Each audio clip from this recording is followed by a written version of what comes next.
pointing how much I love my job and how much being in this industry is like having an extended family. And one of the luxuries of running an event like GCAP is that you can invite your friends to your house and have them share their experiences with the industry. And this is very much the case here. Richard is the senior director of business planning and development for Bioware, but for the many years that I have known him, he's been an advisor, mentor, and an incredibly good friend. So it gives me an enormous amount of pleasure to introduce my friend to you. Please welcome from Bioware, Richard Iwanuik.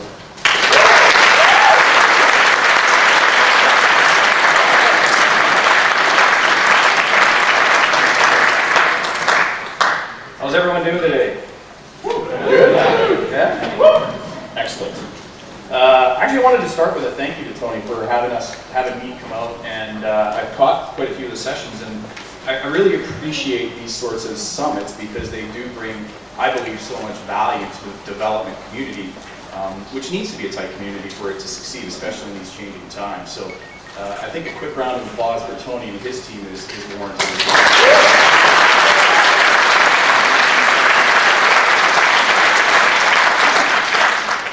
All right, let us begin. So why are we here? I'm going to give you guys a brief introduction into Bioware, where we came from and where we are now.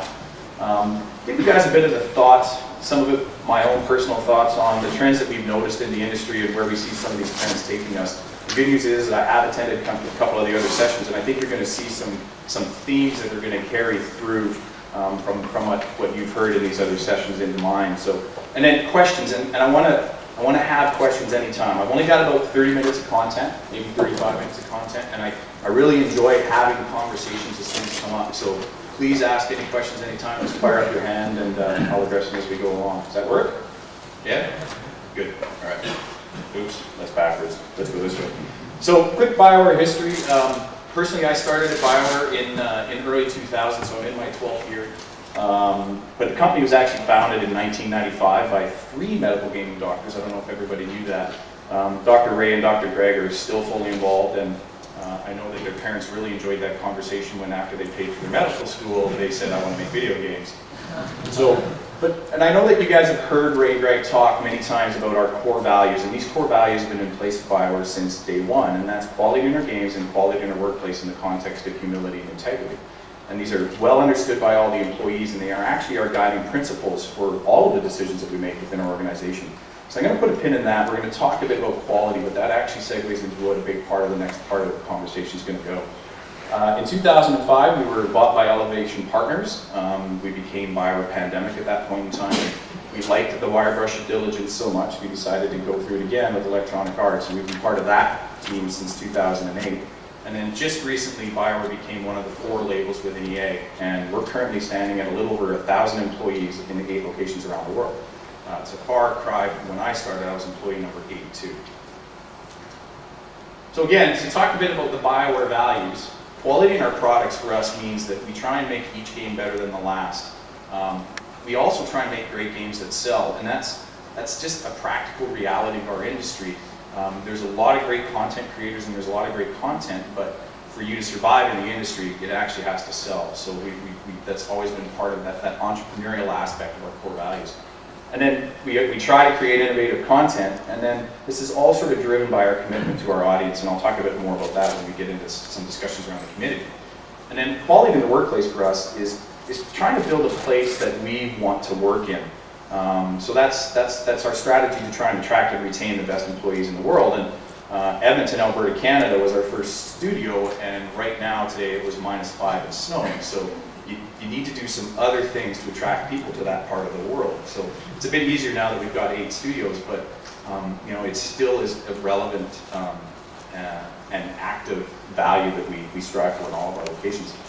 We do some innovative programs at our studio as well, and we'll talk again about this a bit more about how we're going to have to change some of these innovative programs to take advantage of the changes in the market. So we give extra time off at Christmas. We give bonus days for people when they complete their projects. We bring them breakfast every day. We, of course, feed people if they're having to work late. So, and we try and strive to have an open communication environment. So Polite persistence is kind of the phrase that we use. If you have any questions or concerns, you are always welcome to air those in an open environment. So, any questions on that so far?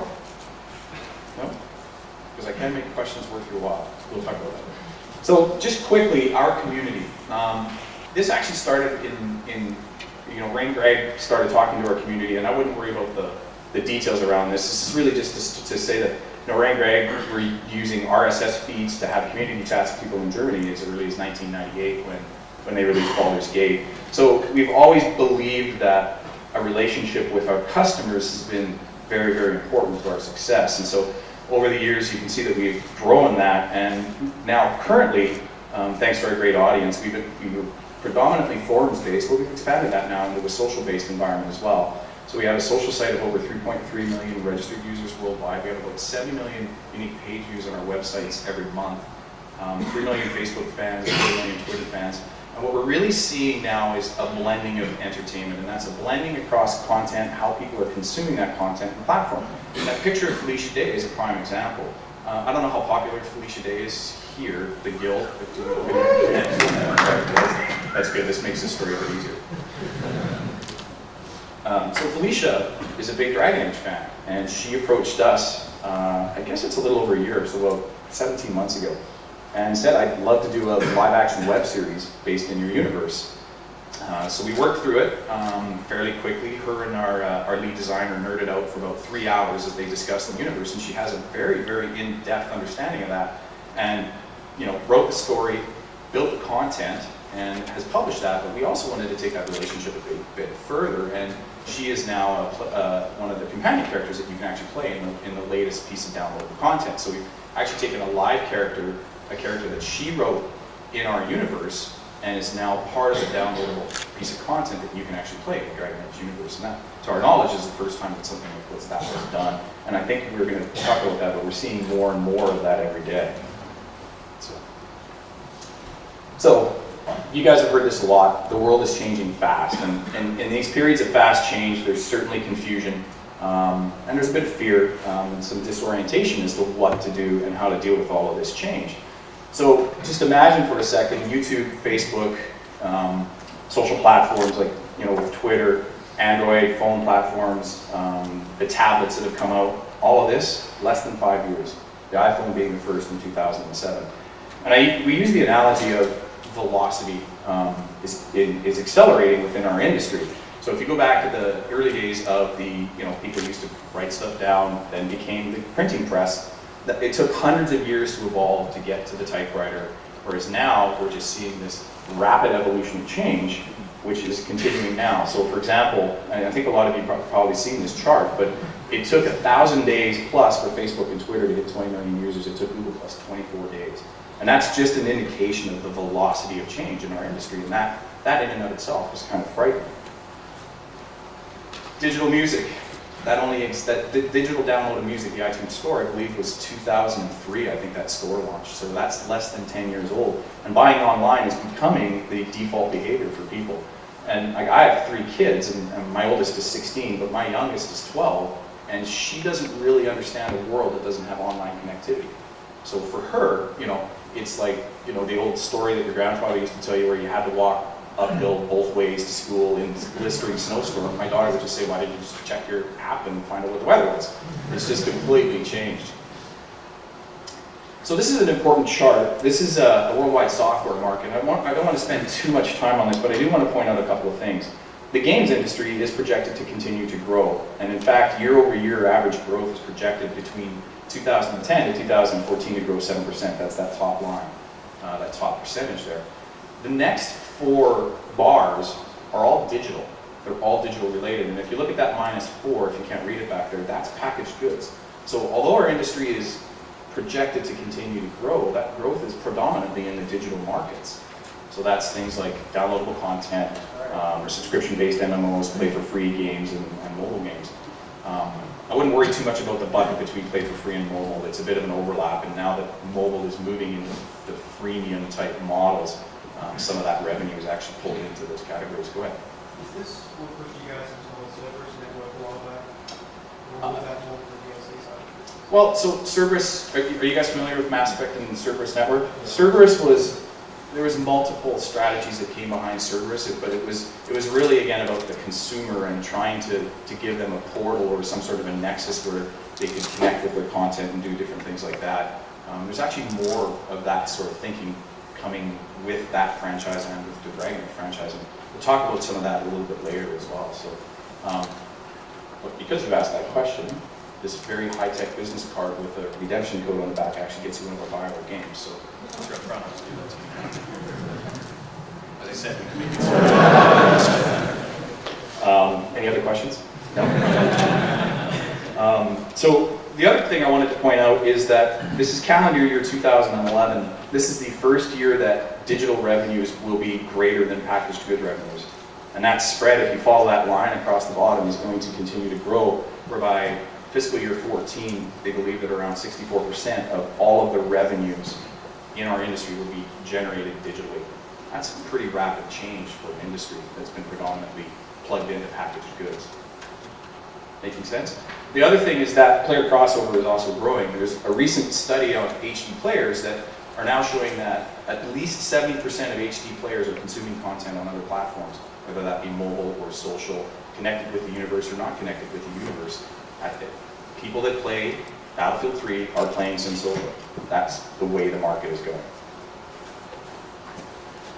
So, dinosaurs. We don't want to go the way of dinosaurs, and so what are some of the things that Bioware is looking at when we're starting to address this rapid period of change? Because, as you know, we've been predominantly an HD development house over the years. And I think to do that, I wanted to go back to quality and talk about the new definitions of what we think are seeing from a product quality perspective. And historically in our industry, product quality has been an absolute. So it's been defined by Metacritic or review scores.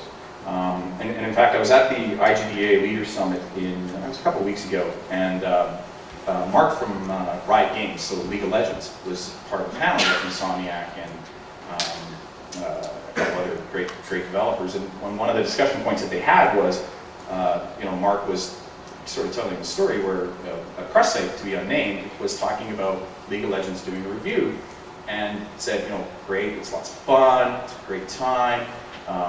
It really seems to be getting traction. They really thought through a bunch of stuff, but it didn't deliver good value. And he's like, well, what the hell? It's free. Like, how can it not deliver good value? And that was where we started talking about this concept of relativity when it comes to definitions of product quality. So it's going to be now defined as much by the consumer, at least we believe, as it is by the product. And you've heard through some of the other discussions, people have been talking about the K factor. Do you guys know what K factor is? Or show of hands? So one, okay, good.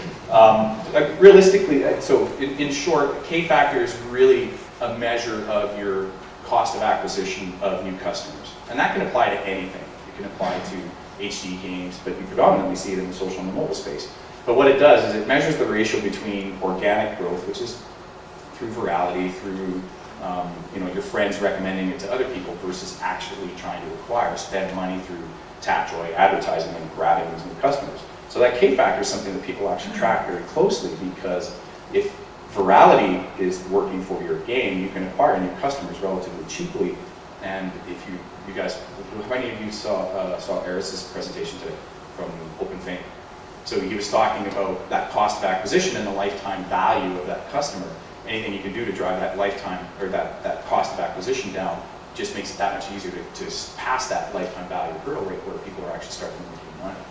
So that's what the K factor is, and that's where our virality and net promoter scores become so important, and again, defined by the consumer. So even though your game, or a game like League of Legends, was getting 70% on a review score, it was very viral. Their friends were playing it, and they were telling their friends about it, and look at it now. It's one of the most successful social games in the market. So that's an example of where the consumer, it was more of a pull as opposed to a push to get that game to succeed. Does that make sense? Does anybody have any questions on that? And then fidelity. Did you have a question? No? Sorry. So fidelity, again, is going to be a relative measure against the competition of that in that particular form of entertainment. So there's been situations where the mobile games are being reviewed by the. I'll just finish this one thought and then you'll have to run up here to grab the card because I'm not going to run all the way back there. So, but fidelity is relative to that particular platform. That at least that's the direction that it's going, because again, using that League of Legends example, people were using an HD mentality when they were rating that game, when in actuality it was less relevant. So, go ahead. I was just kind of curious as you thought, you bring up this topic of League of Legends as being not very, or not reviewed particularly highly, yet incredibly successful. And obviously it has a lot of fans and people who play it really enjoy it. And I wonder if that's a really new phenomenon, or how that compares to sort of something like Barbie Horse Adventures, which I'm sure made somebody a fair amount of money, but it wasn't necessarily targeted towards the classic review structure. Yeah, I'm not familiar with Barbie Horse Legends, I got to admit. So let me try and parrot the question back. You're asking how other games that have not been driven by Metacritic have succeeded in the marketplace versus, say, League of Legends in the context of the absolute score. Is that basically what you're just asking? kind of like, I'm wondering if, I think, sorry, just wondering how those cases are different. Yeah, I mean, in this particular answer, or in this particular example that you're giving, I would probably say it's just a different type of market than I think people are used to. Like any of the younger targeted games typically aren't reviewed because they're not the ones that are going to be reviewing the review scores, so to speak, or using that as a purchase decision. Those are more driven by the power of the brand as opposed to the review scores behind it. And does that answer your question? A little bit. Okay. I can take another shot at it afterwards and we'll see if we can start through that one. So, but you still get a card, so whatever. And then KPIs. So these are the key. Go ahead. I'm sorry. I was just asking about because I started playing the Bioware and Bioware games, and I was wondering how much of this emphasis on keeping player loyal to your brand influences the design decision that Bioware has. How big a factor is it to keep people who like previous titles to come back to future games? So did everyone hear the question? Yeah. So just to repeat, the question was, it really is about customer loyalty and how valuable a particular customer is in the cross promotion of some of our other IPs. Is that a fair way to? When you're developing new IP, because obviously Dragon is drastically different from Dragon. But how much of the development and back in the development of Dragon days influences the design decision for Dragon Age and Mass Effect, etc.? It's part of our DNA, right? And I think for us, it's come back to our core pillars. The story, the design, the progression. I mean, that's what we try to excel at and differentiate ourselves in the market. When it came to the particular comparisons between Dungeons and Dragons and Dragon Age and Mass Effect, you're absolutely right. They're actually quite different, and the consumers that are consuming that content are quite different. We certainly do try and we work with our consumers to see if we can get them to cross back and forth between the products. But funny enough, of our community, the overlap is quite small. It's in the low 30% of people that own all of our games, or Mass Effect and Dragon Age in particular. So, but again, regardless of what the franchise is, it does come back to those core product quality and definitions that we try to stand by. To some extent. I'll save one for you. And then KPIs, so key performance indicators, and this is again a term that's becoming more common within the industry in regards to the social and mobile space, but really what we're moving towards is a launch window as to a launch date, and marketing needs to think that way as well. So you're seeing soft launches, you're seeing closed betas, you're seeing open betas, and what people are actually looking for from a development perspective, or at least they should be, is we will launch this game open to the rest of the world once we hit these key performance indicators. So these are whatever that particular developer or publisher wants to achieve, they need to hold firm and keep that launch window open until they reach those key performance indicators. Do you feel like you're alienating an audience because of that though? Like in Star Wars, we don't get it for about 3 months after the US get it. Yet we can pre-order it from the US store and play it here. Yeah. It's funny. I was wandering around outside and I've been asked that exact same question 3 separate times already. I'm going to give you the PR answer. The reality is we recognize that Australia is a really important market to us and that we're addressing that situation right now. So that's the PR answer. What was the rest of the question again? I feel like you feel that you alienate an audience. Like some people would like, a market now others will go, well, screw it, they don't want to appeal to us. We're not going to worry about your product. We'll talk a bit about that. It's kind of about knowing your customers as well. In this particular situation, it's not really a key performance indicator. It's a market issue that we're running into. And there's more story behind why it's the way it is than we can actually talk about. But so to answer your question, we're looking for ways to address it. In the context of alienating particular sections of the market, I would actually flip it and say, what can we do to give good quality content to our particular customers, our audience? And that's really what are driving our key performance indicators, as opposed to trying to capture the entire market. It's, what do our customers want? Does that make sense? So again, go for it. And hang on, I got to start allocating cards because I'm almost over. Go ahead. Cheers. With key performance indicators, I was watching a great documentary called The Power of Numbers by Adam. Sorry, I lost track of it. In regards to key performance indicators, I watched a great documentary called The Power of Numbers by Adam Curtis. And he was talking about how society and many facets of our society, from politics to health to just industries in general, are going towards the using statistics and key performance indicators as the measure of our productivity.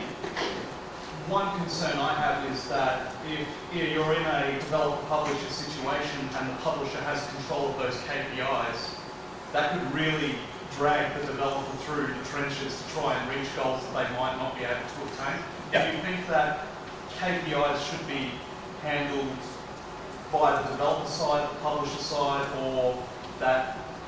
How would you see the best way for key performance indicators to be implemented? So that's a really good question. And did everybody hear the question? Like just to quickly repeat it, it's really a question of customer ownership. And when you're talking about the key performance indicators, what's the best opportunity for that game to succeed?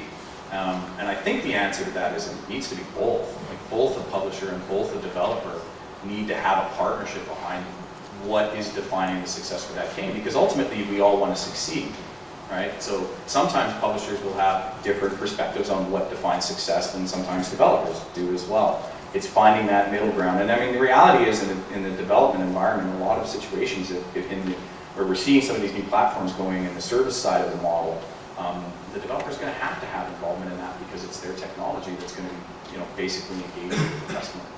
So, but I think it needs to be both, and that's not an easy thing to do. So, go ahead. I'm out of cards, by the way. Sorry. It's potentially a complicated question, but looking at your projections for future revenue and where it's going to come from, is an increasing amount coming from free to play. And I'm wondering, is this something that Bioware as a brand would look to take advantage of?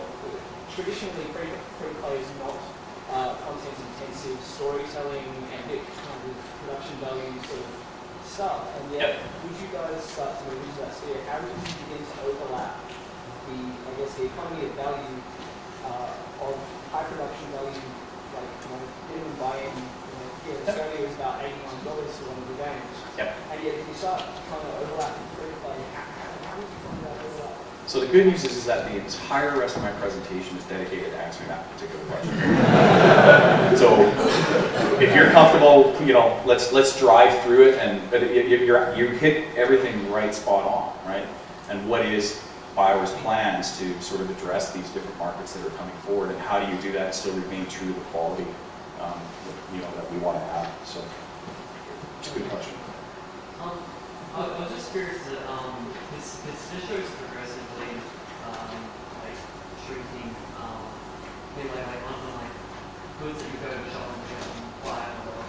But I'm personally I don't think I've bought hardly anything online because I tend to go out and buy my CDs and that. It's not like having the album art and the CDs and anything extra that comes with it. Just something to look at on my shelf and something that resonates and do you think that things like that are going to be slowly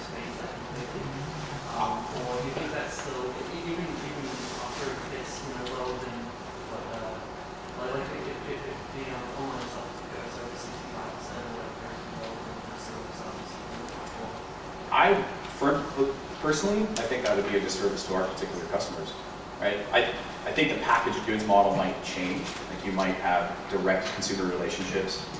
There might be different unique boxes that you can buy to truly show your brand loyalty when that box comes. So, you know, more of a one-off model as opposed to you have a choice of the vanilla SKU or the vanilla SKU, right? So I think that the reality is packaged goods is not going away, and it's not going away anytime soon. But I do think that there are opportunities to tailor packaged goods to suit particular customers' choices like yourself. So I think it would be a sad day when that disappears, because physical goods, there's a lot of opportunities, especially for our particular consumers. Physical goods are really important, right? Whether it's a novel or a strategy guide or the art book or whatever, it's stuff that really resonates because it's relevant content to them. It helps in the immersion of the franchise, and that's very, very valuable for us. So I'll take one more question and then I'll drive on for a bit. Yeah, sort of related. It looks like when you add up the in-store sales and the direct downloads are basically the same games. It's actually staying static, sort of not growing So on that graph. On that graph, so I think, are you combining? Yeah, the red and blue section. Yep. Yep. It essentially seems to cover all your blockbuster games apart from those. Right. Right? And yeah, I mean, budget's getting bigger and bigger, and every time with GTA and Call of Duty and everything. Mm-hmm. But yet the revenue doesn't look like it's increasing there anymore. On the downloadable products, the packaged goods products versus the downloadable content? No. I mean, the combined revenue of both. Yeah. Because it's effectively the same games, just with different distribution.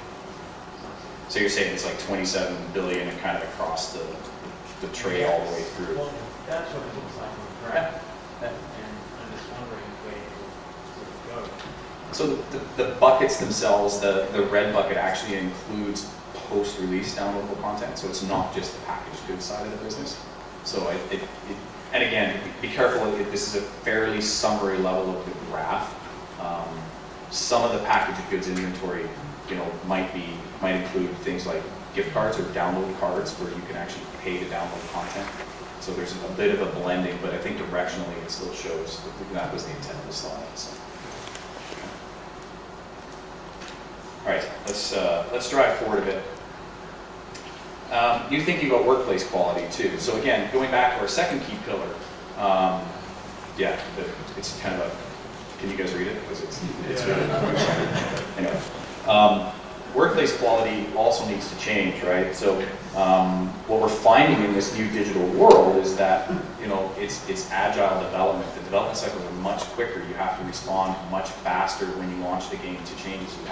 So there's all these different things that require agile development strategies, but that also requires agile compensation strategies. And so, you know, certainly in a public company situation, you see annual bonuses, you see annual stock grants, things like that. It doesn't have that frequency and that immediacy that actually reinforces good behavior in the context of developing these agile business models and development platforms. And then things like peer bonuses too, right? Where there's opportunities to celebrate, hey, you know, we did this and it actually moved our daily active users, or it reduced our cost of acquisition, and these sorts of things, which are all very, very important metrics to start to follow, but need to be part of your compensation strategy as well. And digital thinking also needs to be core to your development and marketing. So that, and it's not, like I say, it's not just development, marketing has to be on board with this, and that comes down to having a common language. And just in the few sessions that I've heard, our industry is still using different metrics or different acronyms to describe the same thing: cost of acquisition, customer acquisition cost. That's probably the same thing, but anyway, you get my point. And then game development frameworks also need to be, you know, have these digital metrics and be able to take account to the different things that you need to do. Like again, going back to the previous slide where you have a launch window and key performance indicators, that has to be part of your game development process when you start. And then it has to drive into your performance objectives in your organizations as well. And it doesn't matter what the size of your organization is, you will have performance objectives as part of that if you have an employee base, and that all needs to be consistent and drive through the entire pillar of your workforce. And again, it needs not to forget about the rest of the organization. So for those organizations that actually have a packaged goods business as well, you can't forget about incenting good behaviors on that side of it in absence of, you know, of compensating people that are succeeding on the digital side. So it has to take care of both.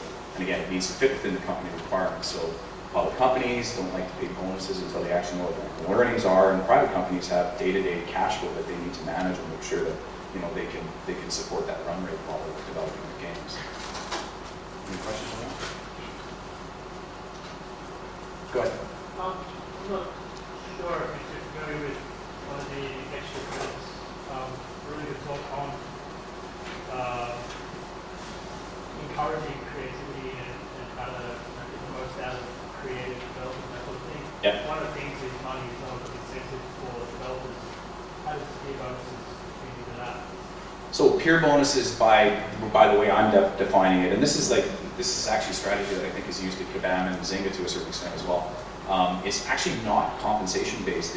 It's relevant compensation based. So it might be, it's like understanding your customer. So somebody does something that drives towards one of those key performance indicators. It's recognition in front of the company. It's, hey, this guy did a really good job. That's a peer bonus, right? That's supporting the good behavior.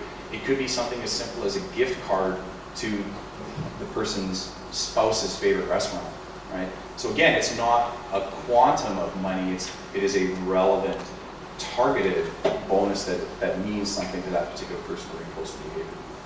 So yeah, I know which video you're talking about. It's, yeah, you're exactly right. Good. Back again.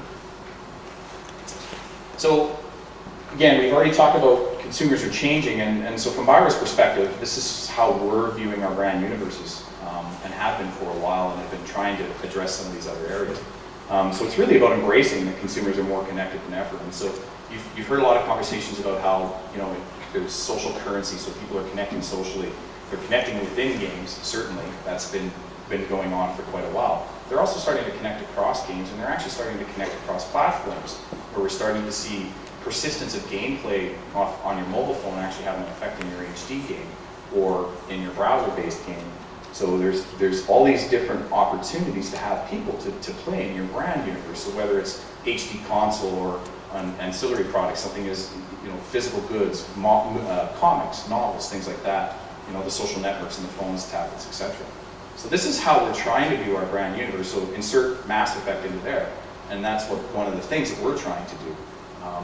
And that's one of the areas that Bio, quite frankly, needs to grow. We have a great understanding of the HD console and our consumers that go with that, but we're certainly looking to you guys as developers who own the best practices in those particular other areas and those platforms and other business models. And again, the content needs to be relevant. So I've got 2 slides that talk about this. There's 2 types of relevance that we're looking for at Bioware when we're making our games. One is obviously relevant to the brand. So again, it's got to be that high quality experience. And it's not just in the content, but it's how that content is served.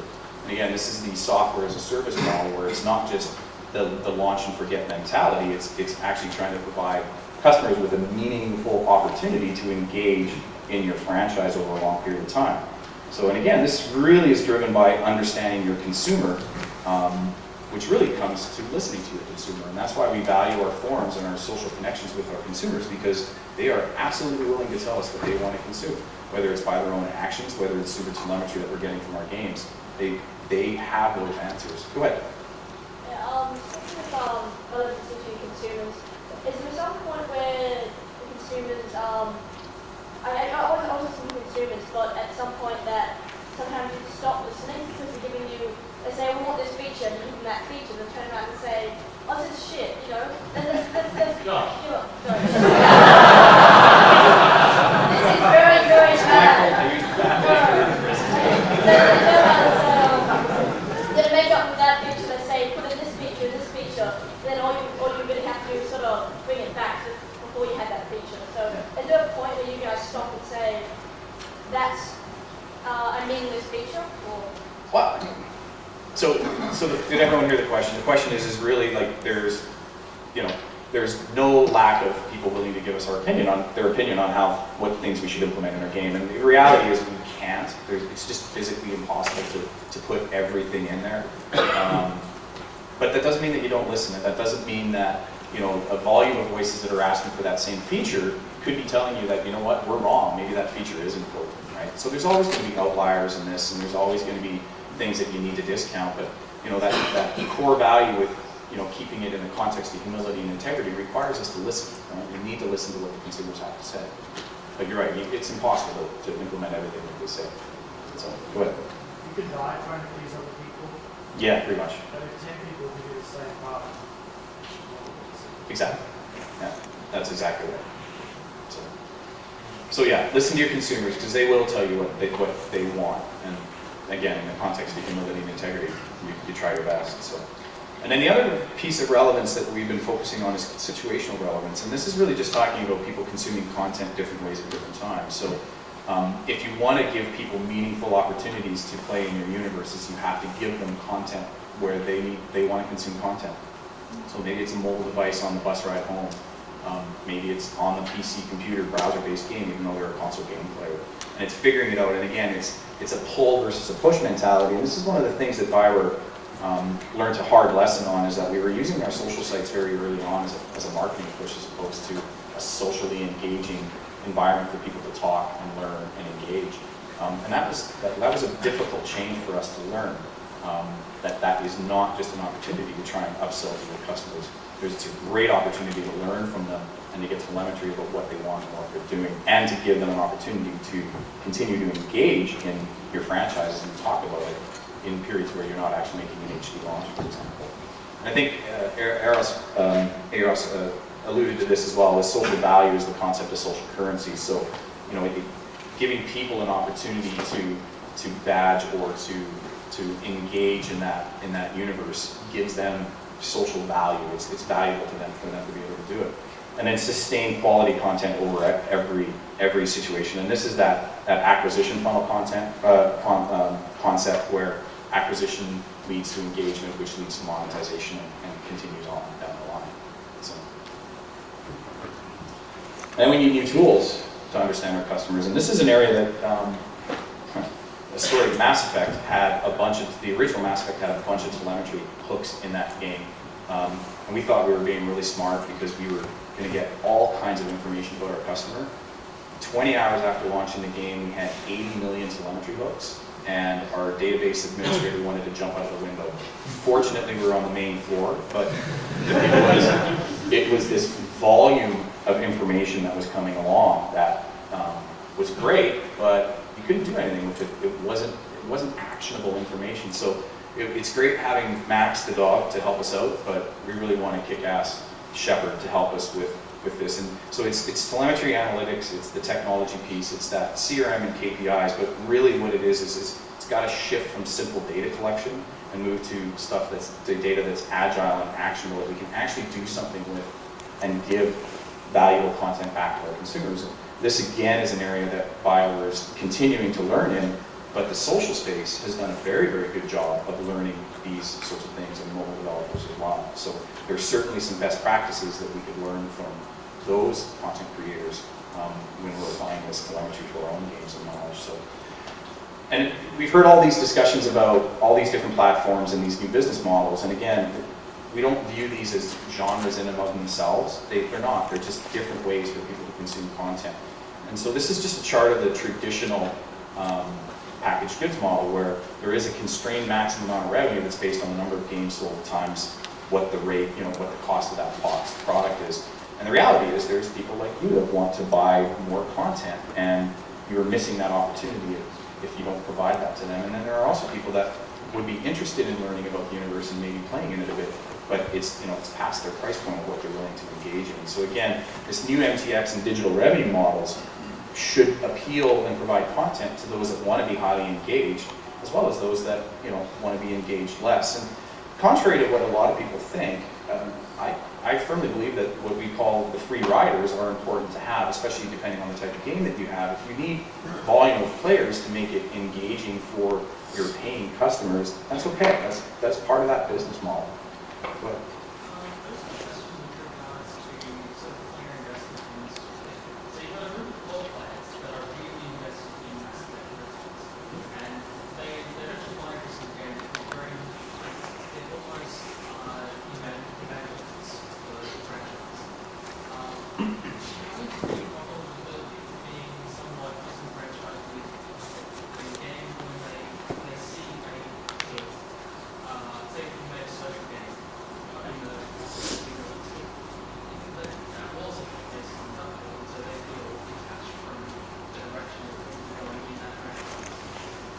So did everyone hear the question? So with Mass Effect as the example, and I could actually say that Dragon Age is even more, we could use that as an example because we actually have a social game in that Dragon Age universe. So the comment was, or the question was in regards to the HD product launch, and by addressing some of these other business models and platforms, do you risk disenfranchising your customer because you're migrating away from that HD experience? Is that a fair way to summarize the question? And I think from my perspective, the answer is that that's not the plan and that's not the strategy. We don't want to migrate away from our HD games.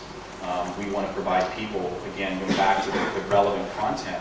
It's quality content, it's relevant, it's situationally relevant. We want to figure that part of it out to give people that option to continue to engage in the franchise, but it's not an obligation. That's a tricky point, and that's another thing that we've learned is that you can't exclude people from experiencing content, like you say, these core players, by walling off something behind a wall that they won't play. For example, giving away a free item or with a t-shirt. We did a program where we had t-shirts at Hot Topic, and it had a swing tag that you could actually get a piece of downloadable content. And that basically, because Hot Topic in this particular example doesn't have a lot of locations throughout the US, people were upset with us because we basically were not offering them an opportunity to purchase this particular item. So does that answer your question? Yeah. And so we've heard about lifetime value. I'll get you in just a second.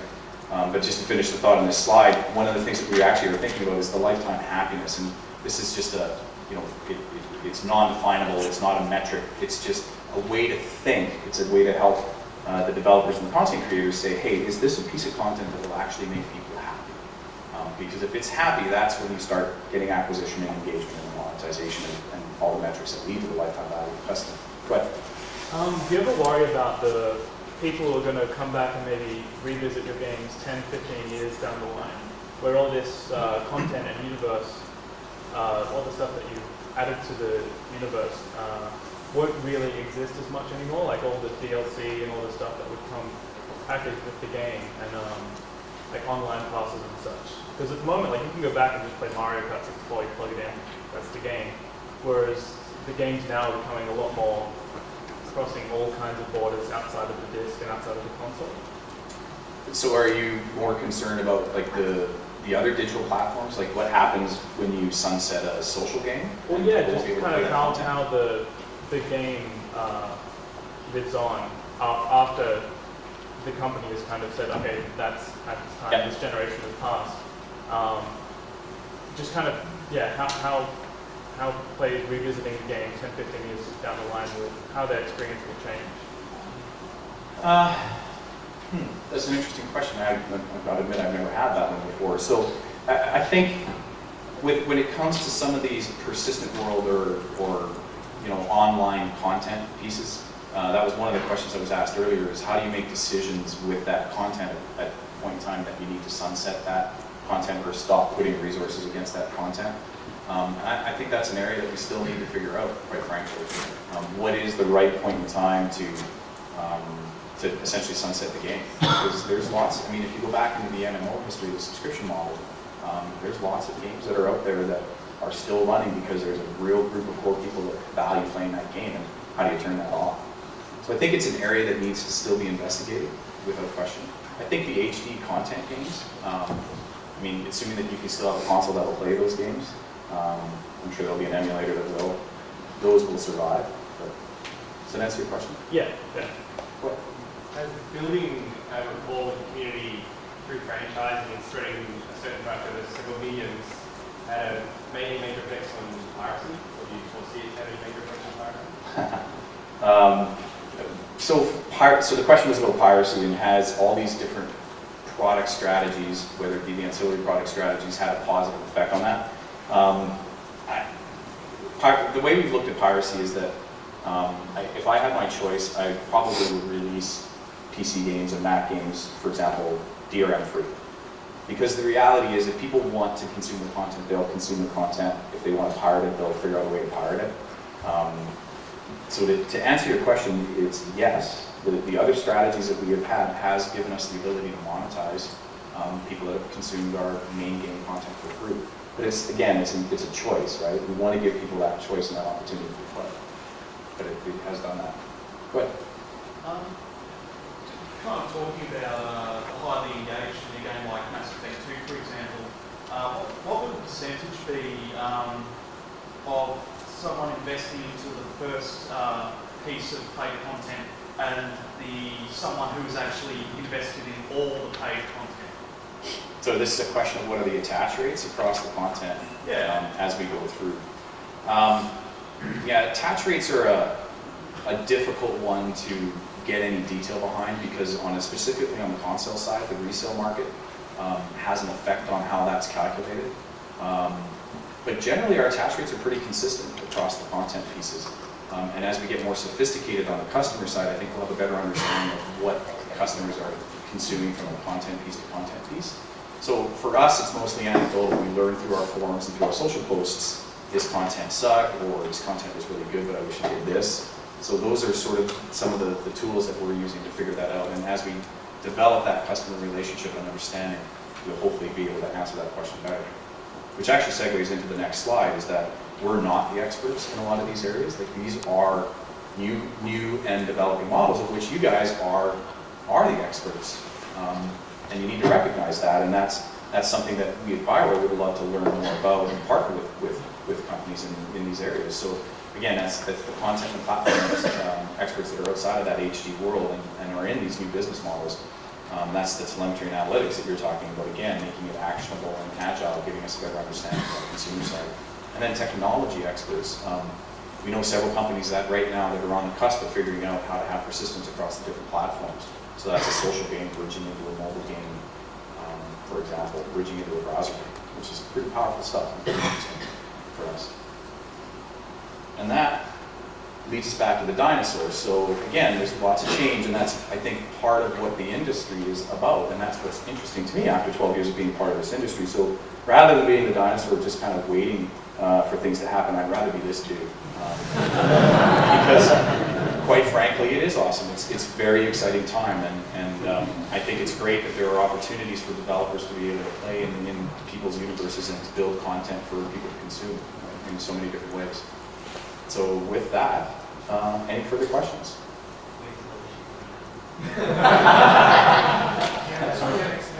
Yes, exactly. Go ahead, Matt. When are you setting up a studio in Australia? Tony asked me that question about every time I talk to him. So, no particular plans at this point in time. Yeah.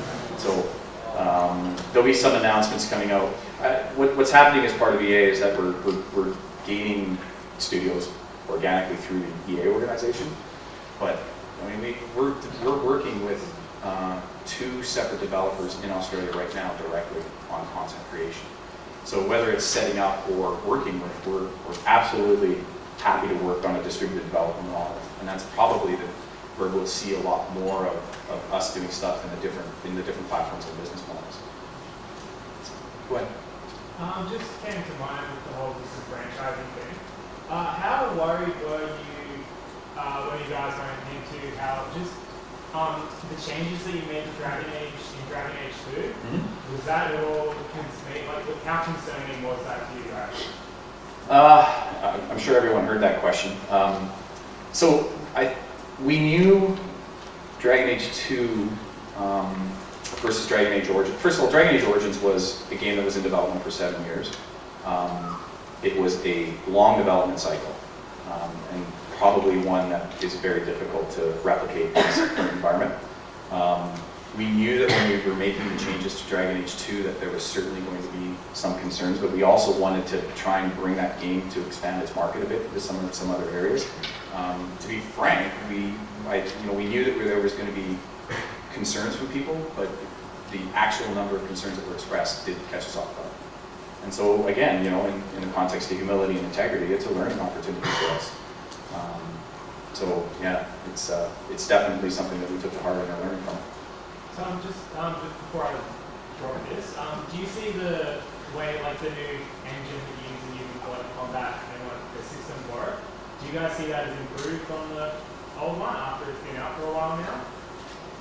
So is the question, do I like the combat in Dragon Age 2 versus... This is a very loaded question.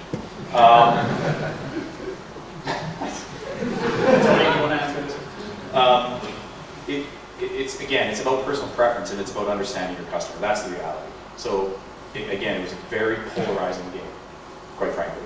So some people absolutely say it's a better combat system. Some people absolutely hated it. And, What did you say?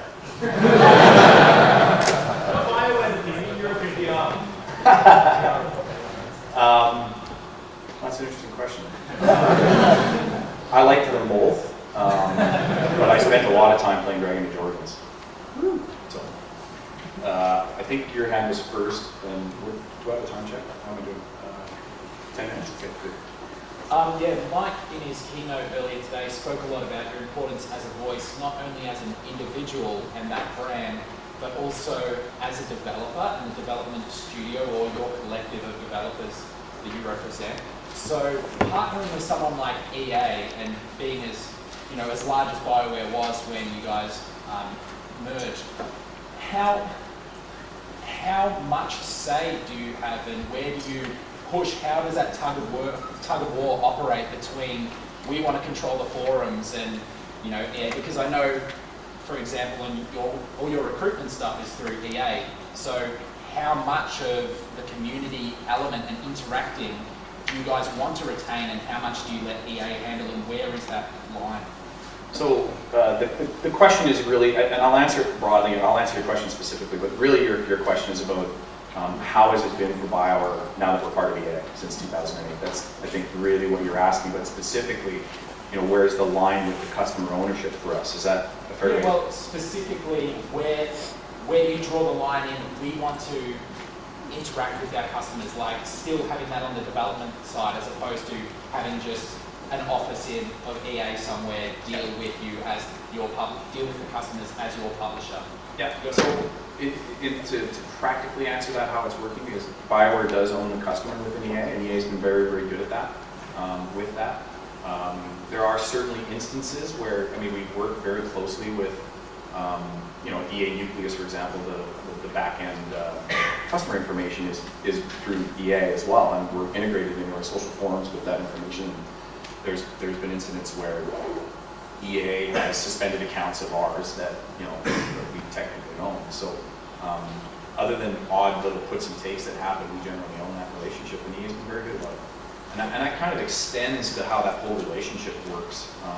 We're a label, we're one of 4 pillars within EA. We're over 1,000 employees of an 8,000 employee company. Like, we're a big chunk, and they've been very respectful, and we are very respectful of them because there's a lot of very, very smart people that know stuff that we don't. And you know, it's kind of a put and take. There's checks and balances. There's certainly some tension that happens, but that's good because, you know, again, in the context of humility and integrity, and I keep hammering on this, but it's so important. It's always an opportunity to learn. So, does that answer? Yeah. I don't know who's next, so I'll go there. I was just wondering, because I know Bioware focuses so much on... Oh, I'm sorry, I'm having a hard time hearing you. Sorry. I know Bioware focuses so much on story. How does the company react when something serious as like the Mass Effect 3 story thing happens? Well, so did everyone hear the question? Yeah. Mass Effect 3 story got leaked. It was an unfortunate turn of events that happened, and you know, it's disappointing. I think we're disappointed as fans ourselves, quite frankly, that, you know, some people that have seen the spoilers are not going to get an opportunity to experience it as they play it. But you know, I didn't read them, by the way. you what? I didn't read them. And that's actually been a fairly common response from people. As soon as they started seeing that there were spoilers, they just decided not to consume that content. Right? And that's good. The game. The second the game is out, trust me, the story spoilers are out too, right? Because there are people that have access to the game several months before the game's out. It's just, in this instance, it happened 5 months before launch as opposed to, you know, weeks before launch. Go ahead. Just building on the whole social aspect of Bioware. Yeah.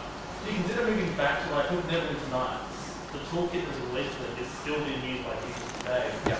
Even though the game was really common. Is Bioware sort of wanting to head back that way, so giving people the tools to make stuff and just to trade with each other? And say, hey, I made this, play my take on the user. Yeah, the tool set conversation is often had, and there's just some practical realities to the complexity of the tools now. It makes it very difficult to do that. Plus, quite frankly, back then, middleware wasn't really as big of an equation as it is now. So that's kind of the hurdles that we have on that front as well. I would absolutely love to have customer developed content for all of our games, because I think that is exactly that, a great opportunity for people to engage. There's just some practical issues with that. Good question. I like it. Others? I think we still have 5 minutes, so go ahead.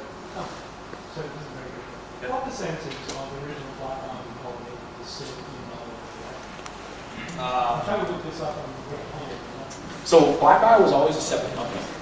So they were never actually part of Bioware, and a lot of the former employees from Black Isle are with Obsidian. So that's Fergus's team.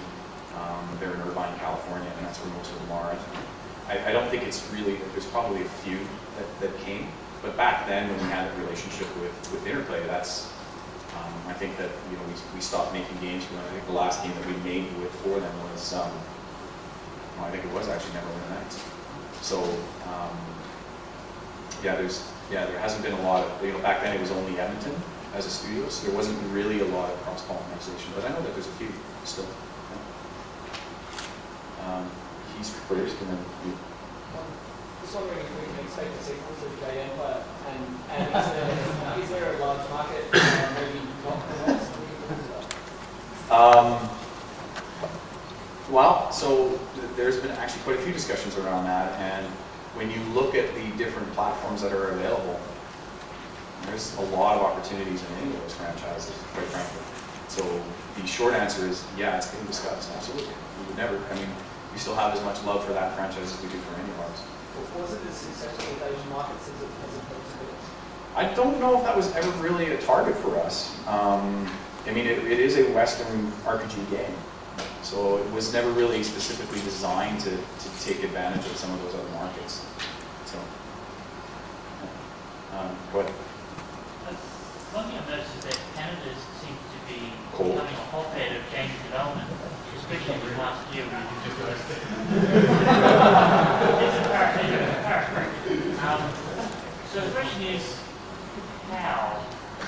What can we learn in Australia to take some of those lessons and revive our sort of slowly shrinking? That's a big question, actually. That probably we don't have time to. I'd love to chat about that one. Yeah, no, the weather is definitely better here. Yeah, you would probably be a better person to answer that question than I am. So, yeah. I'm sorry, go. I was just wondering, your older games like Baldur's Gate and Iwaniuk were very complex, in-depth kind of RPG that involves everything. Yeah. Whereas your newer stuff seems to be more simplified. Are you finding that is more appeal after? Is that why, as a Mass Effect, Evolve is as complex as the RPG elements are a little bit more simple than the first one? And the same is going from 6 characters in the party in Baldur's Gate to 4 in Dragon Age and the 3 set characters. Do you find that the reason behind that is because that's what people are more interested in rather than a very complex architecture of everything? I think it's a little bit of, there's certainly some elements of that. The very core of the core RPG elements have a limit to that market. But quite frankly, and I'm just being honest with you guys, content's not cheap, right? And to have an engine and an ability to display the resolution of characters, for example, in Mass Effect, where you have that many characters as part of the party on screen, there's just practical limitations to that. Certainly with Dragon Age as well. So it's just the amount of content that you can actually have on the game too. It's just expensive to build content too.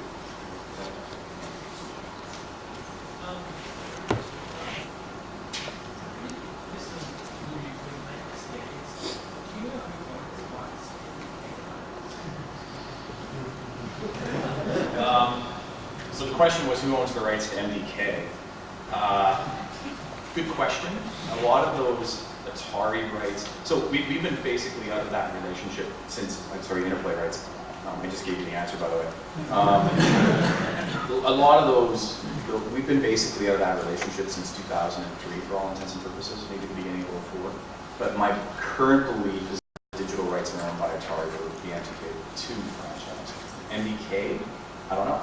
I think they split the franchise, but I'm not sure. So, One more. one more.